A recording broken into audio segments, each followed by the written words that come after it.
यहाँ हेर्नुहोस् मेरो घरमा कति चिचिमिरा आएछ। चिचिमिरा हाम्रो घर जङ्गलको छेउमा छ, त्यसकारण मेरो घरको चारैतिर चिचिमिरा छ। लु हेर्नु, चिचिमिराले बास गर्न आँटेको छ।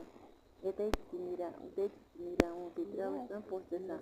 टाइल्सको चेपचेपमा पनि पस्दैछ। हेर्नुहोस् न, कतिजना चिचिमिरा आएको नि कठैभरि। अब हेर्नुहोस् न, लाइटमा चिचिमिरा छ।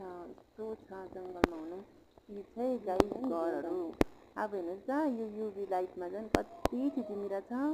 बत्ती नबालौँ भने पनि घर अँतेर राख्नु फिर हुन्छ। बत्ती बाल्यो भने पनि चिचिमिरा आउँछ। गर्नु त के गर्नु साथीहरू, यो चिचिमिराको भोलि पखेटा यति बिचमा झरेको हुन्छ कि बढाल्दा हुन्छ।